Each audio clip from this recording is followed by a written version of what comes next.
Okay, hello there. First time talking to a camera, so just gonna get that out of the way. The awkwardness, the weirdness. Ah. My name is Vind Vargasong, and I am 34 years old, originally from Sweden. Currently I live in Norway. You can see around here the beautiful green nature. It's where I lived for the last 3 years. And first of all, thank you for being here. Thank you for tuning in. Thank you for watching, taking time out of your day to look at me and listen to me, what I have to share. I've been wanting to start making these kinds of videos, video logs or video diaries for a long time, but I haven't really felt that it was the right time and that I had something worthwhile to share. But I'm at a point now where I'm starting to feel that it is time to share, and I actually have something to share. Yeah. So let's get right to it. I have spent the last 7 years working as a skydiving instructor, and many years before that dreaming of it and building that life for myself. It consumed a lot of my attention and energy for many years. And where I'm at right now is when I am transitioning out of this line of work. That was my dream for a long time, and then it became my job. I got my dream job. It's been a wild and amazing ride, but where I am right now is in a place where it is time to move on. It is time for a change. Time for a new chapter. So I just wanted to share a little bit about that journey, what it's been like, and where I'm going now. So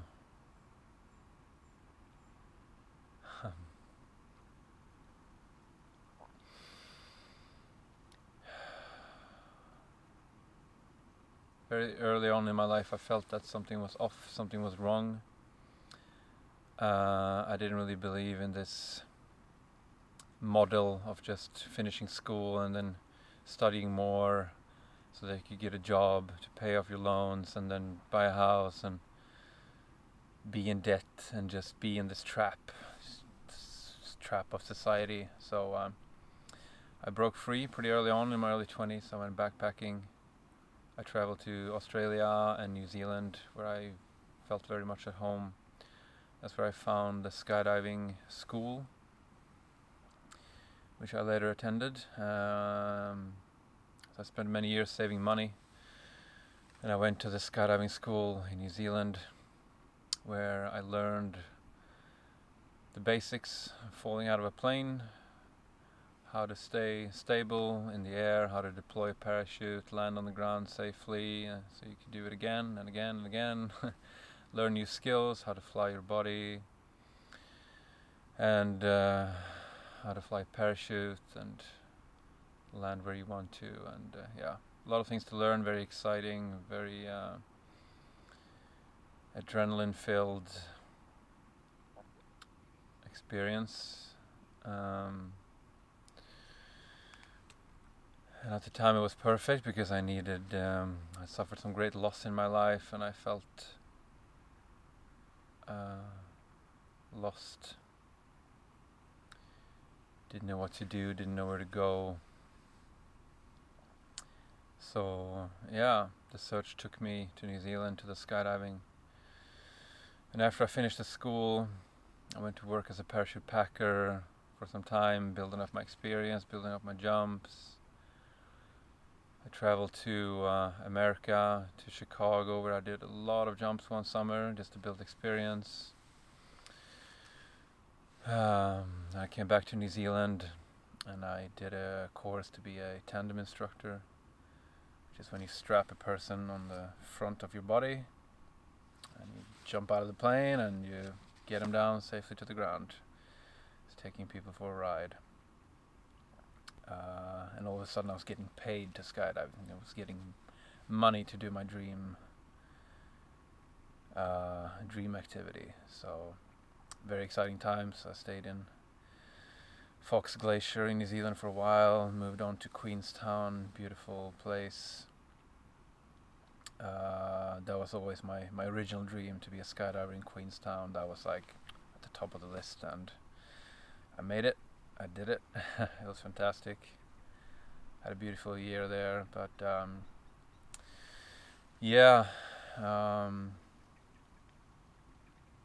and things started getting a bit interesting when COVID came. Because I thought I was winning at life. I thought I had everything that I ever could possibly want, and I did have a lot. It was incredible. I had my dream job, working at End Zone Skydiving Queenstown. I was super strong and fast at the time. I was doing mountain marathons and rock climbing.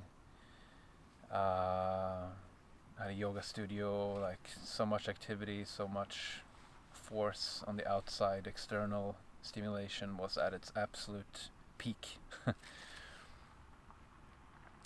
And I thought that was it. Like, this is it. I made it. I'm at the top.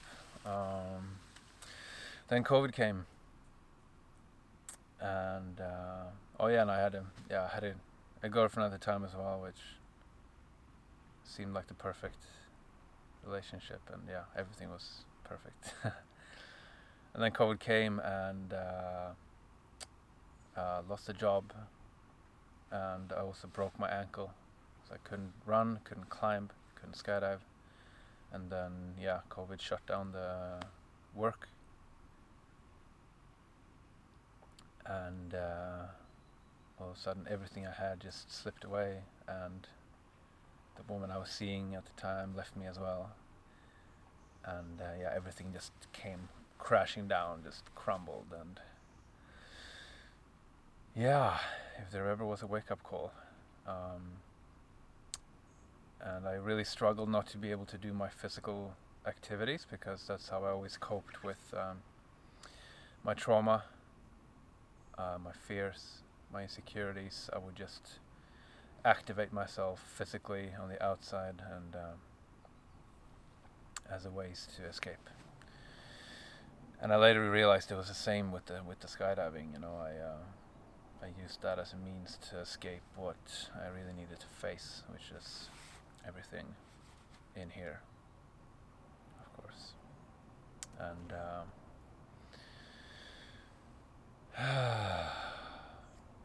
I tried to cling on to this life in New Zealand so hard. So we were in lockdown for 3 months, and then when we finally came out, I didn't want to let go. So I still had the hopes that business would come back, that I could keep skydiving. I hoped to regain my strength so I could start running and climbing again. I wanted to get this girl back so that I could just keep everything that I built, because it was the perfect life that I had made for myself. But the universe had other plans. None of these things came back to me. And eventually I just had to accept that it was time to go.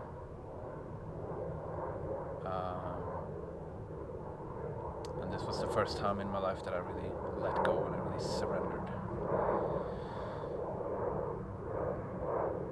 I remember sitting on the plane when I finally packed up everything, and I sat on the plane and it took off from New Zealand. And I haven't been back since.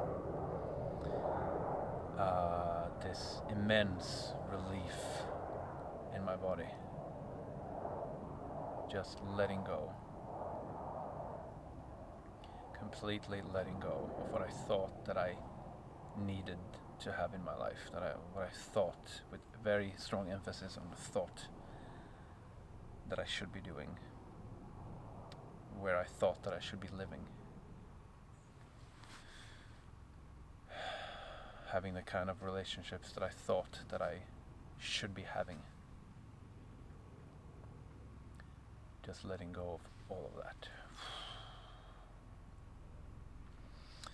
Then the journey took me to Norway, where I landed another of my dream jobs, which was skydiving at Skydive Voss, which is always high on the list. I managed to get a job there, so in a way I was still hanging on to the dream and this life. I just created it now again in a different location. And I spent 3 years here in Voss, and again it's been an incredible ride. First of all, just living in Voss, this beautiful valley in Norway, very close to nature, beautiful lake by the town, and big forests and mountains and rivers. Truly a gorgeous place that I called home for the last few years. And here I got to really excel in my work.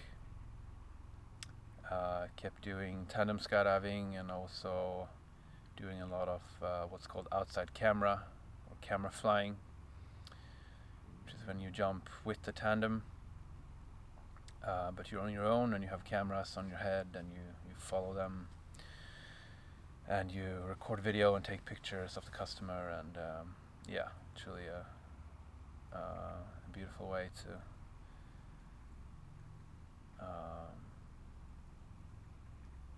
be there in the experience when someone gets to experience freefall for the first time. And I got to experience some incredible adventures along this ride, doing lots of jump here in Voss and in different locations around the area. And it took us one time to Iceland, where we did some jumps for a TV show, MTV show called The Challenge. And when we were not working, we would go out flying together in the mountains in unbelievably stunning locations, flying over glaciers and snowy mountains and zooming down waterfalls. And sometimes there would be events on in town, and we would fly over town together with smoke on our feet, doing patterns in the sky and landing in front of crowds. And it was a very high energy, high stoke level lifestyle. And I'm very grateful for the journey. It has been phenomenal getting to experiencing all of this and share it with friends. And I even worked a season at Skydive Dubai, which was also a dream I had for a long time, to make it over there, and it seemed like a cool place to be.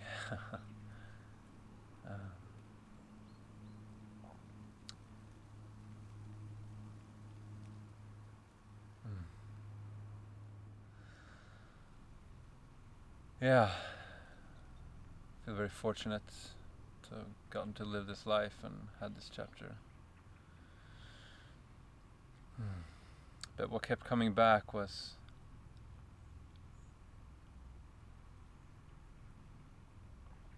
the need for more. This constant need for more. No matter how strong I would get, no matter how successful I would become, no matter how much I would achieve. I just wanted more. I just wanted more all the time, living for the next thing rather than for the present. And I realized this whole career and this whole life that I built was just another expression of the same issues that I'd been facing for so long. Chasing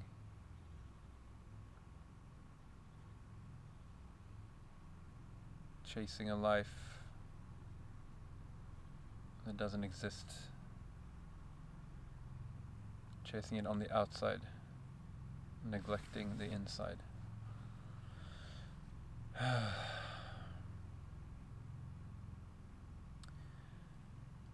But a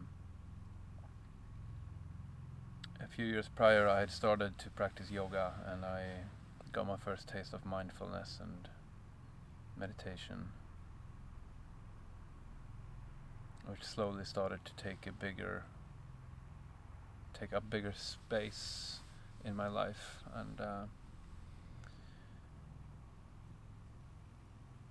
once I started to really feel this push, this kind of push to do something else, to be something else, I resisted it for a long time. But now it has gotten to the point where I just cannot resist it anymore. I will not. I don't want to resist it anymore. And it all changed last year when I was starting to tune into these things, this deeper way of feeling and being with myself, in myself. And I had, I guess, what you would call a spiritual awakening out in the forest, for the first time feeling oneness with everything, recognizing that I am part of everything and everything is part of me. There is no separation. This illusion of separation that I have been led to believe is true my whole life is nothing but a lie, an old false story created to limit me from reaching my true full potential.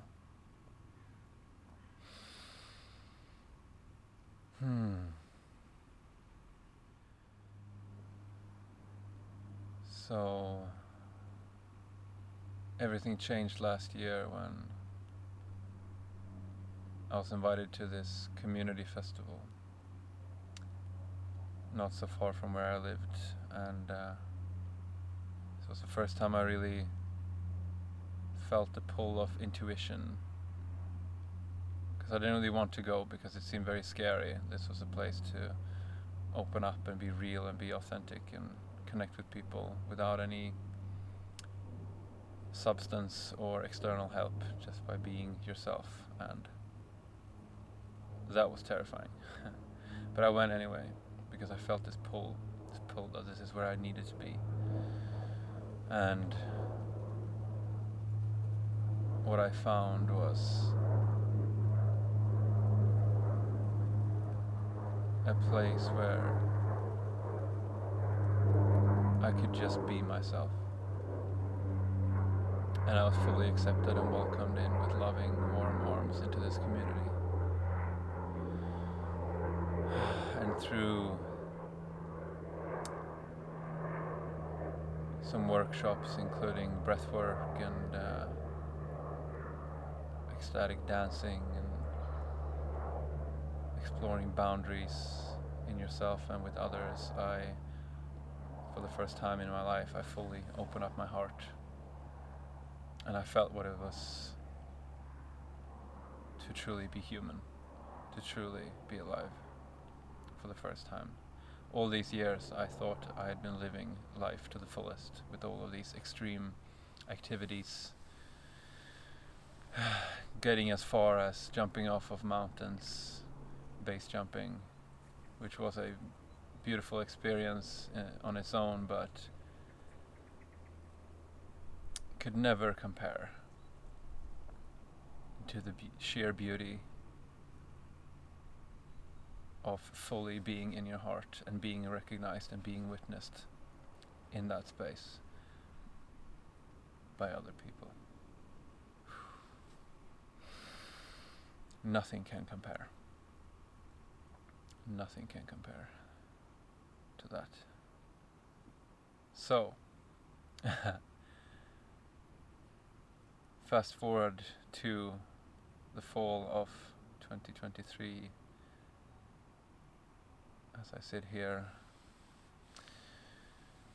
on this chilly October day outside a cabin where I'm staying now, in between leaving Voss and leaving the skydiving behind and moving into a new life. The growth I've had the past year in myself and with this community has been beyond my wildest dreams. And the more I enter this space, the more I tune into this way of living, the less skydiving and doing these other things resonates. Because the more sensitive I become, the more attuned I feel to my body and my senses, the less I can handle the stress and the noise and just the energy of these spaces that I used to love so much. So it is with very mixed feelings that I make this transition, because I spent over a decade building that life, and it was a dream for so long, and I made it real and very, very difficult to let go of. But the more I let go and the more I accept and surrender, the more magic just fills my life.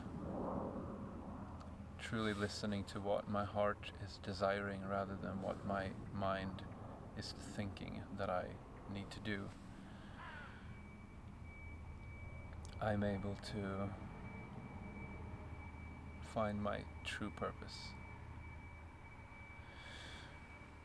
So here we are on the beautiful island of Askøy outside of Bergen. And in a week I will start my journey for the winter. First stop is Italy, where I will be going to a darkness retreat,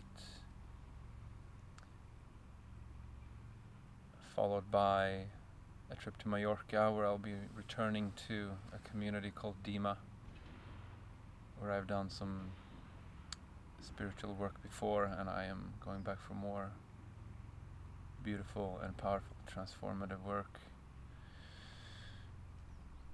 And I will also be entering the space of body work, doing a training also on Mallorca.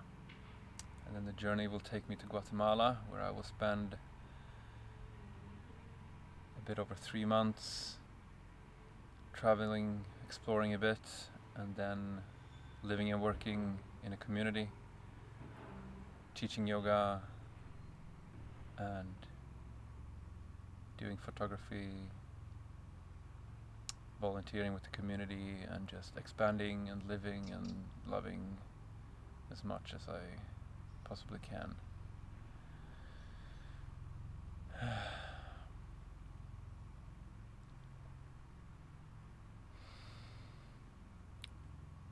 And after that, I do not know.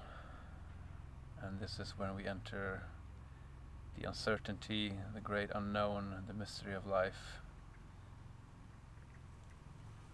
Letting go of the safety of my old job, of my old life. Moving into the space of doing what I know is my true purpose comes with a great amount of fear. But more and more these days I am able to tune into the trust that I am exactly where I am supposed to be and doing exactly what I'm supposed to do, because my heart is telling me that is so.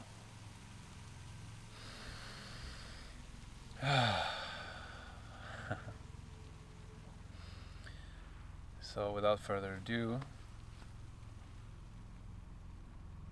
I will wrap it up for now. Next time you see me will be in Italy. I will be documenting my journey into the dark and the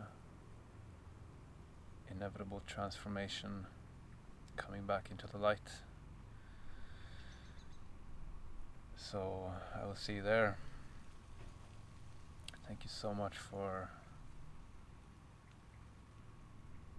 being here with me, listening to my story. If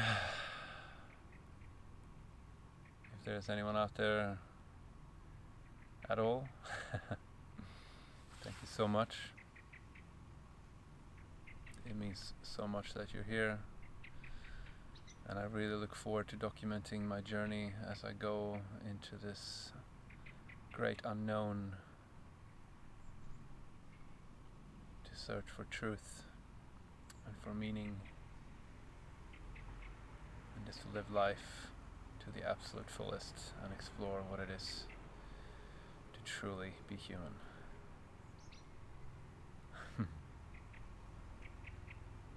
I'll see you next time. Thank you.